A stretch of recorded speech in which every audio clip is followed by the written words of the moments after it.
Hey, good afternoon, everyone. It's just gone past 12 o'clock. And day 3 of the Age Championships, the 4th Age Championships.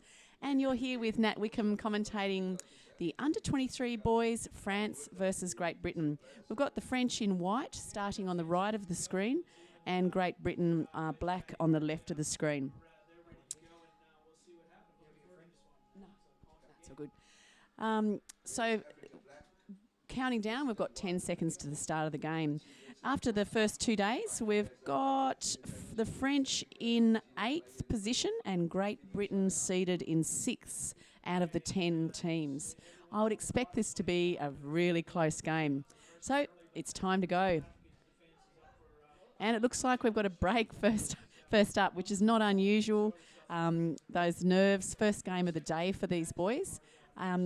And yeah, really easy to have that break, especially with the court next door who has a lot of these boys will be used to that sounder. And sometimes if they hear that sounder and that sets them off, but they've got to get used to the sounder in this court now. So we're in court 2. Nice day here in Hobart, rather chilly but overcast. And we've got quite a few people coming in now. It's a Sunday. As we know, it's a Sunday, and we've got a lot of the general public coming in to see what's happening here at the Hobart Aquatic Centre. And you'll notice that really good vision for these games. The water clarity is held up, so well done all the players that are showering before they get in the pool. We've got 6 cameras, 4 in water, 1 in each corner, 2 in the middle. And you'll be able to see those when we go to the overhead shot. And there's 2 cameras, 1 on pool deck and 1 up on the stands, all pointing in the same direction. So that makes it really easy for us as commentators. Okay, so we've got a free pulled up. Play on the other side of the pool. The French making some terrific, some good defence, and looks like they're called an equal puck.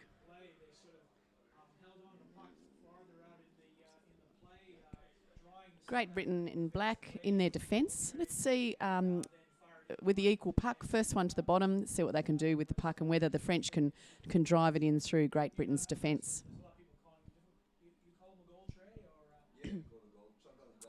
In the corner, easier for Great Britain to defend. The French will be wanting to bring it out of the corner and attack through the centre. But gosh, that's intense there. Simon playing an advantage. And yeah, stick foul. And we'd expect to see some fouls here. It's either going to be gloving on the wall, or because there are so many players in a small space, there will be some stick checking. So well done to the refs, the 3 refs in the water. So the French having another free. Big flick in. And Great Britain clearing it out along the back wall. Okay, so penalty called against France. So they'll be pushed back. Sorry, a penalty called against Great Britain. Oh, it is France. There we go.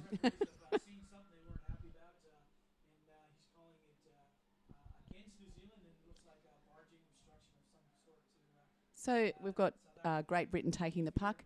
Neither team wanting to open it up at the moment, which is usual while the teams get settled in the first couple of minutes. We're 4 minutes in, and again, French being pushed back. And you'd expect we're halfway up the pool now, and we're hoping to see Great Britain pull it off the wall and try and attack through the middle of the court. Really quick. The refs are starting to play very quickly after an infringement, and it doesn't give the teams much time to set up. I noticed that France had a substitution, which is unusual that far away from the bench. French have done a fantastic cross, really nice tight curl, swimming the 45s, and that will create some gaps. If you're watching the live stream, welcome, and please add your chats to the live chat, and if you've got some shout outs or any constructive criticism, pop them on there and I'll try and mention it in the commentary. Great Britain really strong in defence, though France have crossed it right to the middle of the goals. I'd be surprised if this doesn't go into the tray. Refs will now confer, and it looks like a nice clean goal. Well done to number 9 or 8. Okay, well, we're thinking player 8, Lucas from France. Okay. So well done, Lucas. So France 1-0 up. Start of play. Oh, it's so tight. French just getting possession. Hard chase by Great Britain. And a terrific big flick into the centre of the pool. Great Britain managing to trap that and looking to regain possession. They'll take it to the wall and, and we've got an infringement. Simon Talbot, one of our more experienced refs here. All the refs are world class. They've had to go through pretty stringent fitness tests and other hurdles to jump to prove that they can ref at this high level. Okay, free puck for Great Britain, but France have managed to shut that down.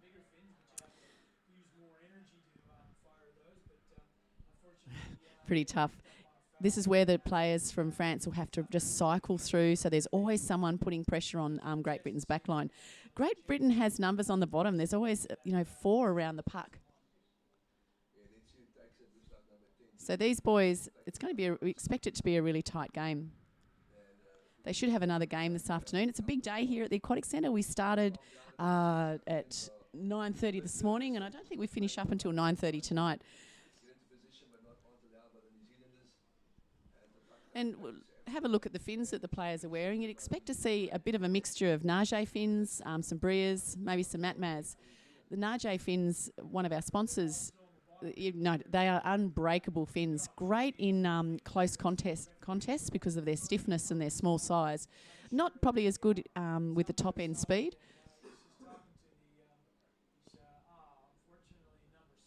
Okay, look, the bottom time of number 12 for France, Antoine, terrific. He's just staying down, and each time the puck comes back through, he's peppering it back through to his forwards. A lot of pressure for Great Britain.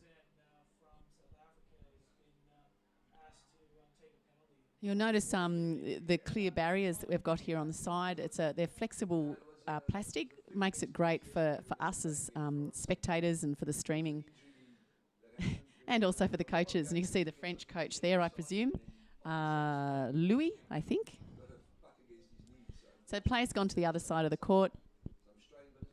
It's nice to see the boys using the whole 15 metres. It's a 15 by 25, full court, and nice glossy tiles. So it's a nice fast game. But terrific change of direction by France. He had a player leading, which drew the Great Britain players out, and that creates some gaps.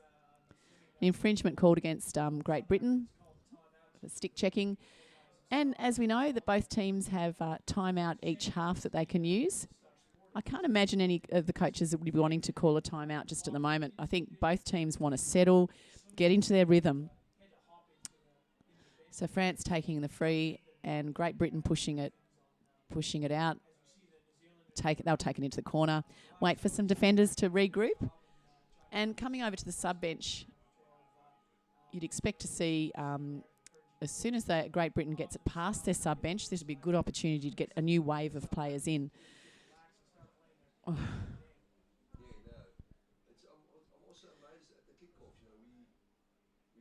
So these under 23 boys, a few of them would be looking for elites. So you'd expect a few to be training or trying out for the elite competition in Canada. And then there'll still be a few that'll be eligible for Sheffield, the age championships in 2 years' time. That was really lovely, France's switch using their backline, and it was a fairly shallow switch, fairly square, but because it's on the safe side of their bodies for a right-hander, you're in a pretty good position to protect the puck, and Great Britain will find themselves just chasing that across the pool.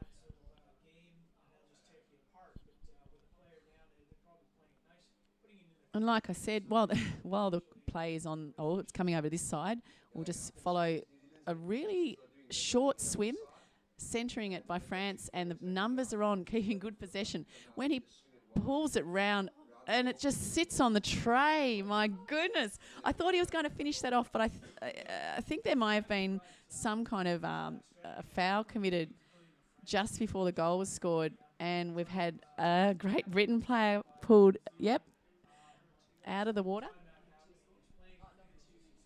Joe Moss for Great Britain is out. I imagine that foul was called on the French player who was just about to score, because I can't believe he left it on the tray. Thankfully, someone else was there to finish it off.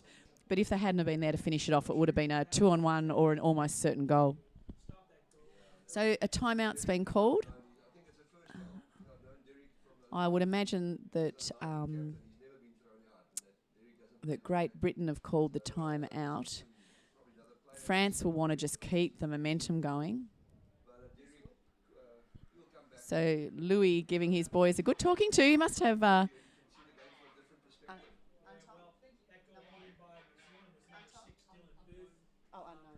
not sure who scored that goal, but I've never seen a coach sit quite so far out from his players to do a chat. You usually find the sub-bench boys come in and huddle in. He must have a pretty big voice, Louis Horvet.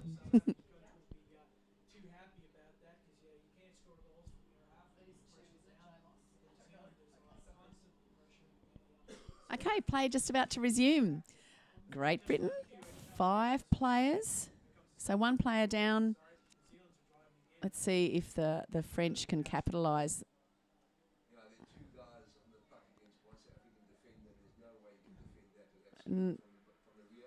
Must have fairly similar styles of play here. French have a really solid defence, and we've got another free called, so it's against France. And isn't that interesting when you do find that when a team is a player down, they really lift, and more often than not, that's when they score. Seems counterintuitive, but it seems to work. 5 players really pull together, and I think maybe the opposition might just put the foot off the pedal a little bit, and it's a good time to take an opposition by surprise. Great, strong work and fantastic breath hold for Great Britain there. It's really important, even when you lose possession of the puck, just to stay down that little bit longer and stop that corridor, or you shut down that corridor so the French can't come back through. It just reduces the options. Okay, so Great Britain setting up. It looks like they've only got the 2 forwards in and 3 backs. Actually, I think they've got all 6 players in the water. Oh, just about to get in? Okay. Oh, yep. So 4 minutes to go in the first half. France 2, Great Britain 0. Really tight game. I think that 2-0 scoreline doesn't reflect how close it is. France will want to capitalise here. They'll want to shut the Brits down. And it's a foul called against Great Britain. Don't forget, if you're watching the stream through YouTube, please add your comments to the live chat. I'm quite happy to give out some call-outs. So setting up for the free. Crossing straight away. Great Britain shutting down France's attack well, and terrific skills, good speed by Great Britain. Interestingly enough, he tried to centre it fairly early, where we've got a 15-metre wide court. It probably would have been wiser to take it wide, get some space, and then your team can regroup behind you before you cut it back into the middle. France crossing the pool, and play stopped just beforehand. So Great Britain get the advantage.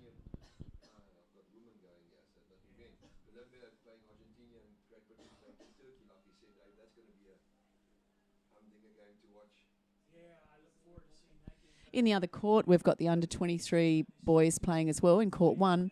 New Zealand playing South Africa, and New Zealand 5-0 up, which is a bit of a surprise. New Zealand are on top of the seeding table. South Africa in 7th. Though I think that seeding doesn't show how close this competition is. We've had a player thrown out. So against France. French number 8. Naughty boy, Lucas. You'll pay for that. I'm sure you've got a fine, master. And you have to make it up for your teammates. So France defending with 5 players. Great. and cleared it straight through the middle. And again, he's not. They tend to cut it in fairly early instead of going right to the boundary. So we've got a gloving call or a knockdown call for Great Britain. Not happy. Number 12, vice captain Tom Burgess. You're just going to have to suck it up. And the boys will give you a hard time later, I'm sure. So 5-on-5.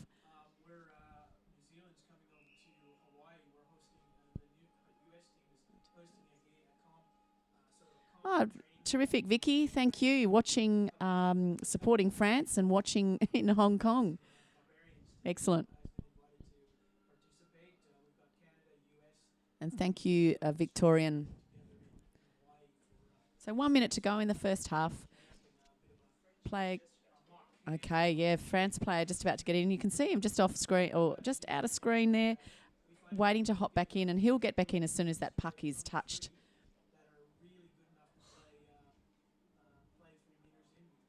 Nice fast pull, the Hobart Aquatic Centre. Fast tiles, and I think these boys, I'm not sure about the Great Britain, but France, they'll be definitely used to the fast pull bottom. 2 metres depth. Next World's in 3 metres. Changes the game a lot. Okay. So we've only got 26 seconds to go. Both teams will be up to 6 per team as the other fellow gets back in from Great Britain out of the sin bin. Great Britain be terrific if they could score here and get those scores a bit closer. It's nice for the French team to see the numbers on their fins. Makes it easier for us viewing. And again, the French really do pull it in early. He had plenty of space to bring it to the wall and support, but he chose to cut back in, and I think that actually works in favour of Great Britain. Okay, so we've got half-time. Yeah, nice. So a good time at half-time to do a bit of plugging of our sponsors. So many people have helped put this competition together. The volunteer crew, been fed by Wing & Co. They're all wearing the purple shirts. And on those purple shirts, you'll see the logo. And the logo was designed by Lee Marie Stinson, Western Australia, and produced by the Poco people.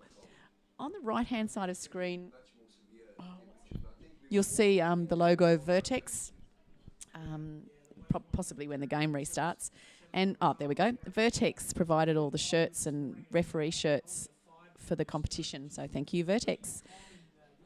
The Hobart Aquatic Centre have been really accommodating for us because it's not just hiring of the pool during the competition. It's those many days leading up to the competition where we put in the infrastructure, the barriers, the cabling for all the cameras.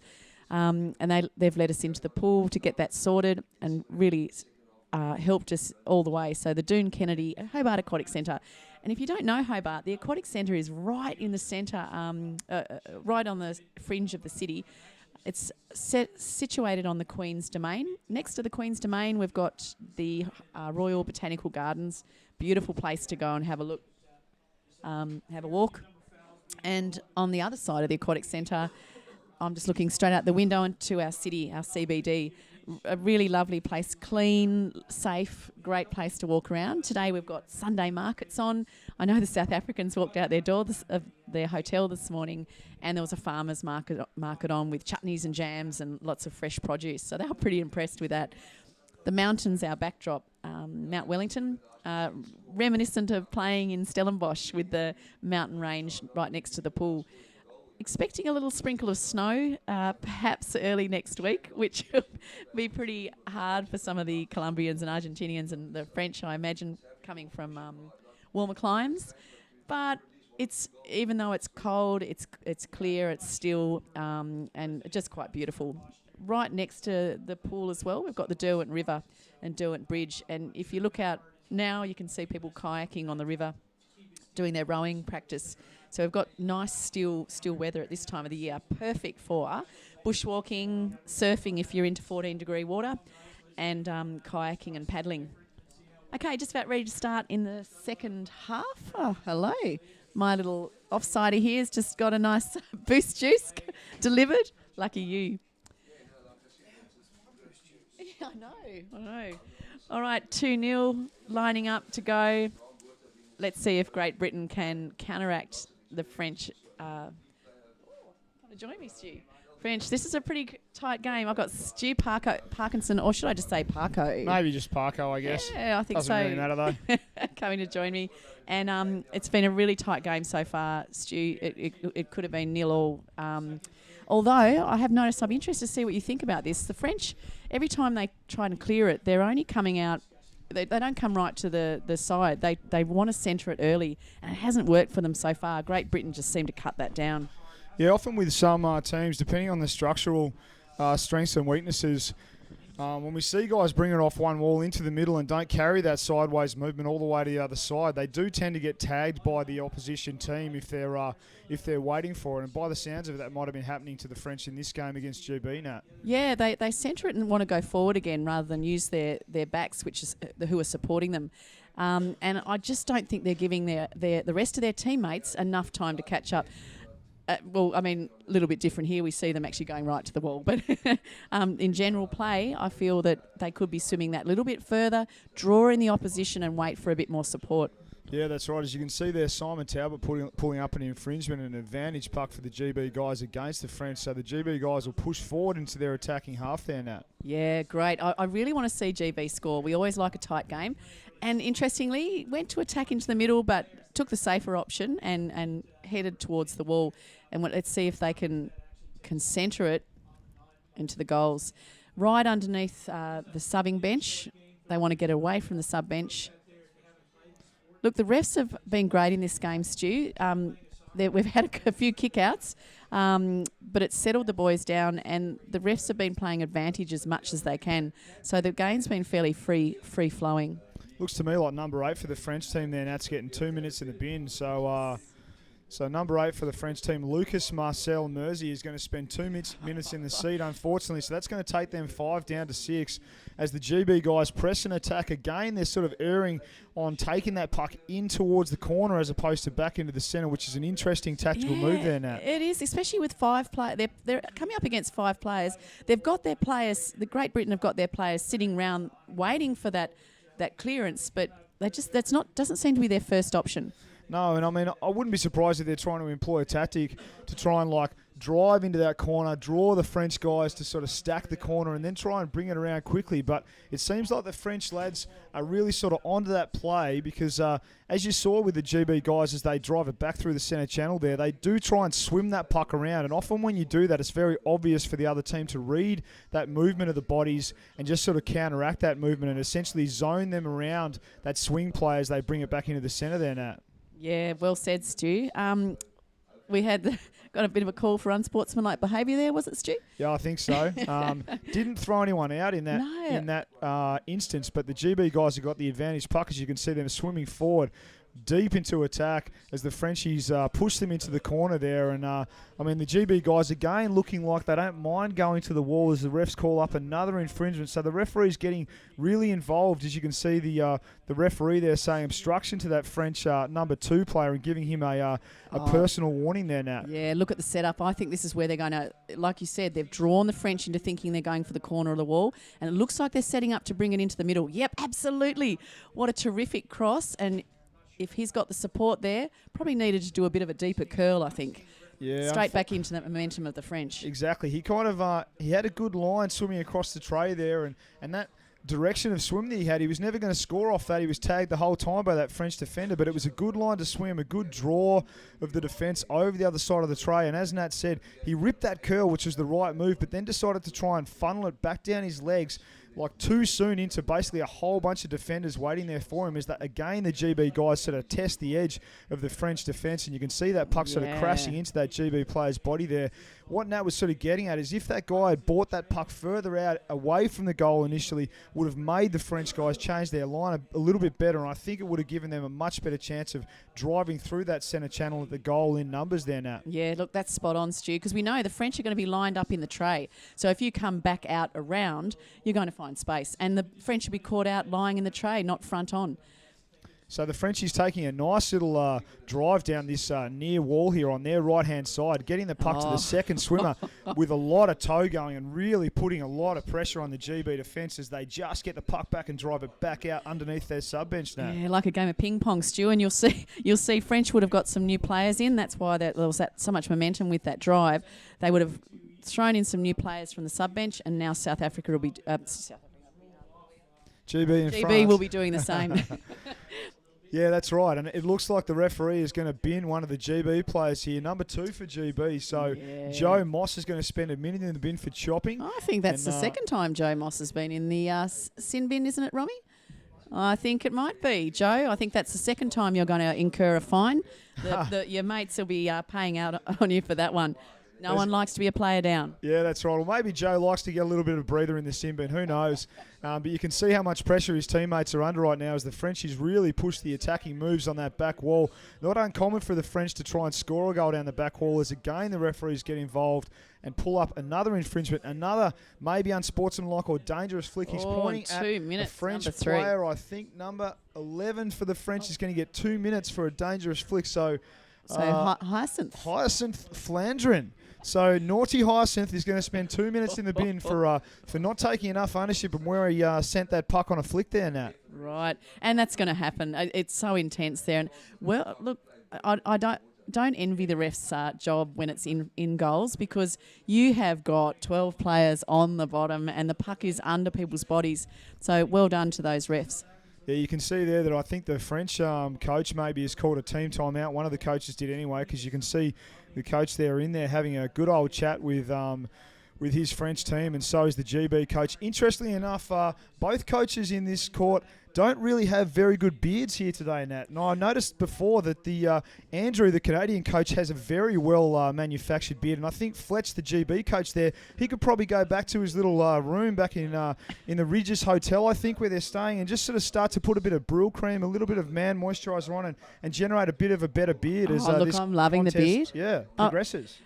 Good for the coaching crew and the refs to have beards. I don't know how it goes as a player, Stu. Does it kind of slow you down? Oh, it can, but I mean, I think someone with a good, sort of fostered facial raccoon just is able to just sort of impress a little bit more leadership and a little bit more sort of like Moses-style advice on their teams. A bit of face topery, I think. Yeah, that's right, exactly. So, it's disappointing that these coaches haven't rocked up to this competition. Yeah, look, there's no excuse, is there? No excuse. I did see, was it the... I can't think. It was a Canadian fellow with his beard and his little red and white hat out and his Speedos. Andrew the Lumberjack. Yes. Look, there's no excuse not to kind of ramp it up with a little bit of imagination. I know. I believe that we've got some hipster comments on the live chat just, sort of showing some amazement at just how good Andrew's beard actually is. So, Andrew, if you're going to get out there amongst the cafes, that player there, number, what number is he? Maybe number 6 or 5 for the French team. Maybe Vincent or Lucas. Let's grab him after the game. Yeah, I'd like to have a chat to him and just how he generates a beard like that because that's an impressive, facial raccoon, as I said before. I like the facial raccoon. And we can't have that conversation with the girls. I don't know what they do to express their, to stamp their authority. I have to think about that one. Well, you can see here the GB are again just hanging out in deep defence in that defensive left-hand corner with a lot of attacking questions being asked by this sort of very energetic French team as they try and bring the puck back towards the centre channel, and GB are up to the task of defending that particular movement there as they drive that puck, sort of trying to get it over to the far side. But again, the Frenchies come back on a counter-attack, funneling that puck through the centre channel in numbers. It's going to be interesting to see if the GB can keep them out here, Nat. Yeah, they really do set up a tight wall, and that's where that centering kind of style of play works for them.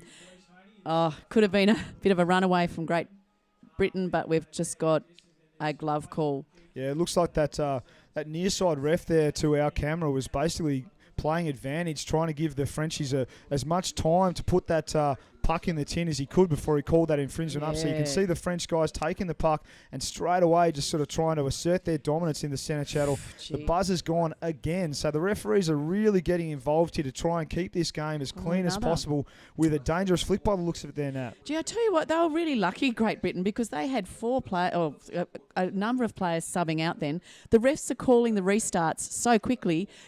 You haven't got time to reset, not when it's that far, that close to goals. So they were lucky that the play was pulled up. So we've got someone sitting in the sin bin from France, so it's 5 on 6.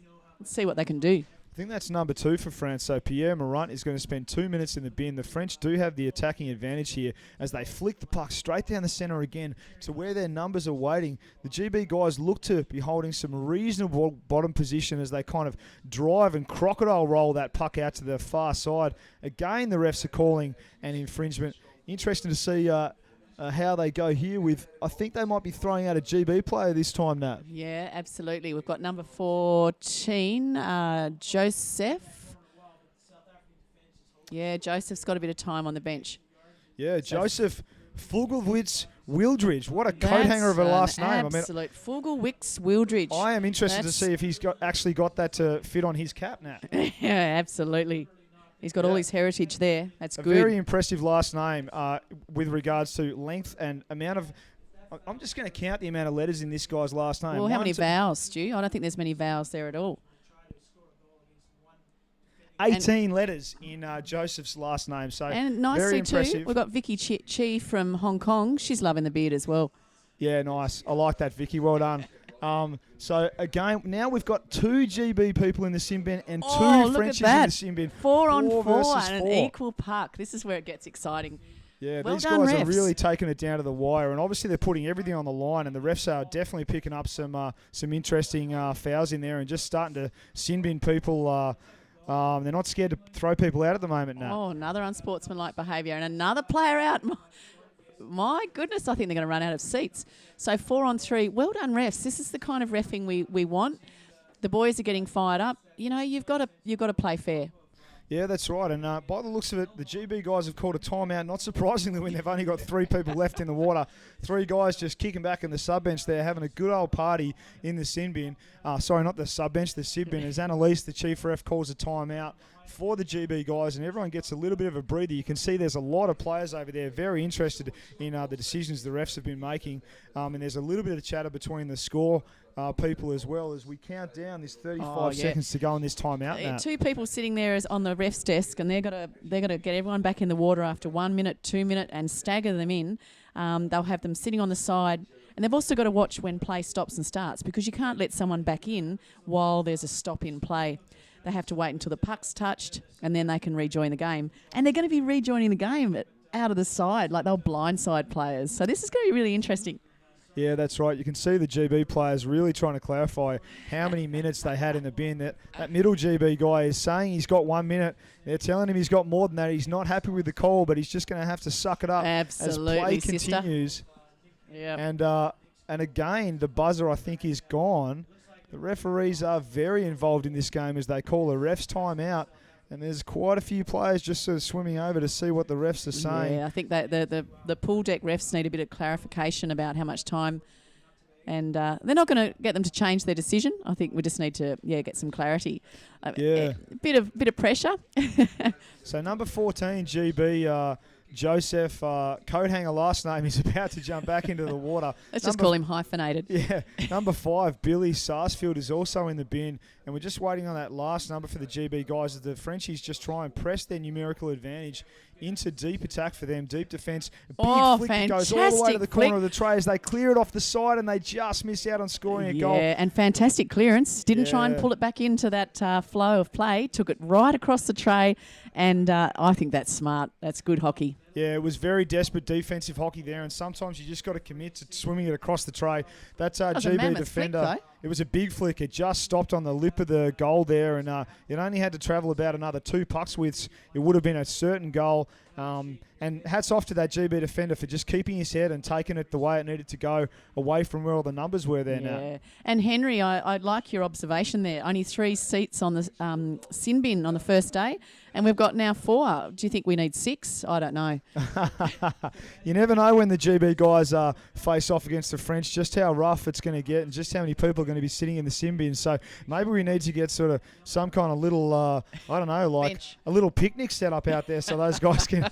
and some entertainment for them, perhaps. Yeah, I mean, they seem to be spending a lot of time there, so maybe they just need to get some refreshments in as the Frenchies put a puck in the tray out of the corner. The referees are conferring. It looks like they put another goal in.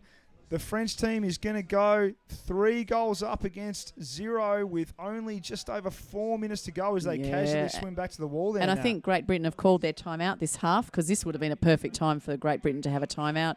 So, Stu, tell me, the French and the Great Britain team, is that there as much rivalry there as there is between New Zealand and Australia? I think the definitive answer to that would be definitely yes. Antoine D-Matt, my apologies, Antoine, if I've pronounced your name wrong. He was the one that put that goal in the tin for the Frenchies as we swim off again for another kickoff, and both players arriving at the puck at the same time as it goes out to that far side. But yes, I think that this game is a testament to just how competitive it does get between the French and the GB teams. Yeah, love it. Don't you love it? It's great. Now, here we go. Is he going to pull it back in the middle, or is he going to go the whole width, Stu? There was space out there, and he just launched that big flick into the middle. It's worked for them this time as they regain possession and drive it out to the right-hand side and then hang it back to another player that's waiting. A nice little zigzag move using all their players on the bottom to gain a bit of attacking momentum down that right-hand side there. Yeah, look, if I was a coach watching this team, I'd be definitely taking away some stuff about France. That pulling into the centre so quick, you haven't drawn the opposition out, and I think that's dangerous for them. It is dangerous. They seem to be getting away with it, and possibly because they actually know that that's where their players are going to sit. So, I mean, they are launching those big flicks, but I do believe that they're launching those flicks at their own players. So their players are on the bottom in good position. They've sort of been acting as a bit of a screen for the GB defenders to not be able to attack that puck in space there now. Yeah. Sometimes that big flick can work against you though, Stu, because if it comes through into the opposition's back line, like we saw on the goal tray, you can just go with that flow, the direction of the puck, and clear it round the outside. Yeah, that's right. If I'm sure there'll be... The beauty of streaming on YouTube is all the teams can go home now and watch these games free. Big breakaway look at this from GB swim. here, Nat. I don't think they've got no chance of catching this guy. Oh, no, it went above the tray. He might have hit the backboard there. Hopefully he has. Otherwise, it's going to be very embarrassing for that young lad as the Frenchies drive it all the way out and none of the referees are calling a goal. Now the buzzer goes and they are calling a timeout. That's Simon Talbot wanting to chat to the other referees just to see how they're going. But we'd like a replay. Can we get a replay on that one? Romy, our tech specialist. Yeah, we're going to try and generate a replay here because that is definitely worth having another look. Because those refs would have had to be right up there with the play, and he was swimming pretty quick. He'd broken into dolphin. Yeah, he had. He had some serious was away. momentum, and he got some serious excitement happening on that flick. He really only needed to swim that puck in there, Nat. Yeah, I think in that situation, that's where you don't want to be launching that big flick. You just keep it on your stick and just push it. Yeah, it's always a bit of a tough one because when you are in clear, the referees are signalling to the chief ref and the GB guys are swimming back to their back wall. So I believe the refs have called that a goal. Lucky for number 4 from the GB who's been given the credit for that goal. Rupert Ironside-Smith with a big swim away, and he only just managed to flick that puck into maybe the very top part of the backboard of the goals. We're sorry, we can't give you the replay, but geez, that would have been embarrassing for him. I think, I know one of the Australian lads might have done that at one of the Worlds, maybe in Portugal, just had a massive flick, put it way too far over the goals, bounced off the back wall, and then the opposition cleared it. So it's never a nice thing as a forward for that to happen now. No, it's not. And they're the kind of things that you don't forget. They stay with you. Because people keep on bloody reminding you about it. That's right. So we've got 1 minute, 48 seconds to go. And this is a great game to watch. I'm really enjoying it. The under-23 men have such a tight competition. They do have a very tight competition in that, and these two teams are a very good example of just how tight this comp is. Is the GBs, if they put a quick goal in the next 20 or 30 seconds, they are definitely going to be within striking range of drawing this game up at 3 apiece, but they're going to have to pull out something pretty special against this largely very consistent French opposition here, Nat. Yeah, so they've both got games this afternoon on day 3. We've got the French playing New Zealand. Oh, that'd be... And look, they're going to be playing a fairly similar style play, I reckon. Yeah, they do. The Frenchies can or have been playing a little bit more of a war game in their elite men's team, but that doesn't mean this French under-23 men will. They've definitely been opening it up a little bit more than their elite team traditionally does. The Kiwis do like to swim into space. They do like to mix it up and mix it around, so it will be very interesting to see how we go. I think there's only just under a minute to go in this game, so it's going to be very hard for the GB lads to come back from here now. Yeah, I think so. Though they'll keep on trying to get their game plan just getting nice and sweet, so they're ready for this afternoon's game. So the Frenchies again gain possession and go on a big swim down the right-hand side. Yeah, He is nice tagged work. Nice by work. a couple of GB guys there as he dishes the puck back, and a second effort swim happens with another French guy on the inside. Another that one worked for swoops them. down on the puck, and it did work for them very well as they try and control the momentum in that centre channel. It's going to be interesting to see if they can score one more goal in these last 20 seconds here now. Yep, and just pushing, keeping the pressure. But look at the dark blue bathers. Well done, Great Britain. Yeah, they've finally got back there, and then now they're doing some good defence, got some good bottom position, and they're going to see this game out, I reckon, with 10 seconds to go, right under their sub-bench. You know, obviously not the score that these GB lads would have been wanting at the start of this game, but a well-fought-out game for those guys and a really hard-fought victory for the Frenchies here, Nat. Yeah, I'm liking your comment, Victorian, is it? Hola Bella defence. Beautiful. And we've got full time. So I'll see if I can grab a couple of the boys poolside and have a little chat. Did you want to have a chat with them, Stu? Boy to boy. Well, okay, I'll try and crutch out there and see if I can grab some of those lads. Thanks, Nat. Beautiful. Hopefully I'll get there in the next 5 minutes. Nice. And you can, swap a few stories about the stubble that's happening on your face, mate. By the end of the competition, Stu, I expect a full one. Okay. Boys will be pretty happy with that effort. Then they will go home, regroup, and be ready for this afternoon.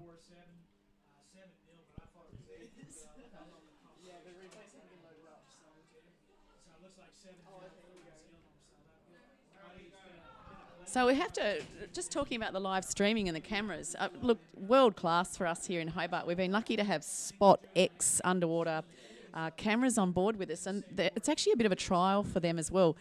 They are so interested to see how this competition goes with their cameras. So they'll be looking at ways to improve the setup for those 6 cameras, especially the 4 that are in the water. So 2 specially made, specially set up for ease of, change of direction.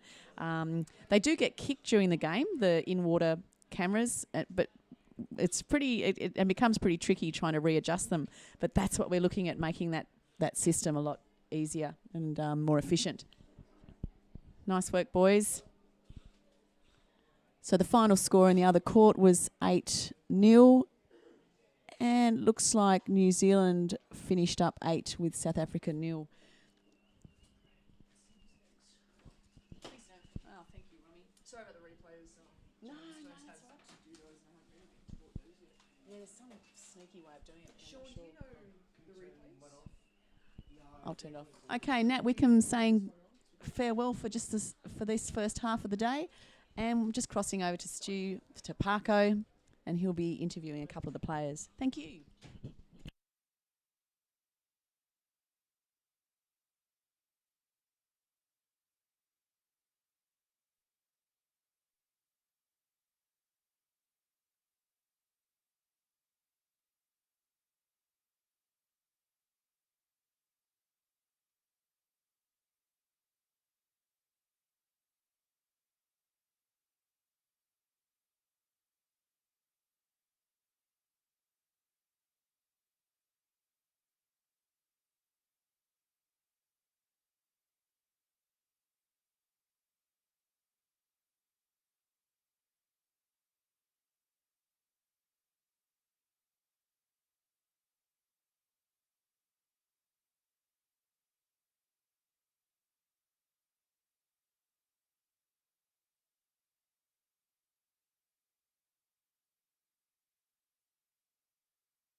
Cool, dude. So joining me court 2 here, I've got one of the GB players. What's your name, mate? Rupert Ironside-Smith. That camera over there. So, Rupert? Yeah. Awesome. And how was that game for you in there, dude? It was a really tough game, but I think that we played well. We struggled a bit on the walls, but we tried to peel it into the middle, and I think we worked well as a team. You guys did definitely play very well against a very hard and well-drilled French opposition there. I noticed in the court during the game you had 3 players in the sin bin. How did that feel? It was not ideal, to be honest, but you just got given what it is. I think a couple of them were just silly errors, which you can't help sometimes. Yeah, that's right. And obviously the referee's getting very involved in that game. Yeah, well, it's nice to see refs getting involved. I prefer like a highly reffed game rather than refs that don't take too much interest. But I thank you so much to them. It's made it a really balanced and even game. Yeah, cool, mate. And you got anything to say to the people back home? Not particularly, but just thank you for watching. If they're up at 3 o'clock in the morning now, thank you. I'll see you when I get back.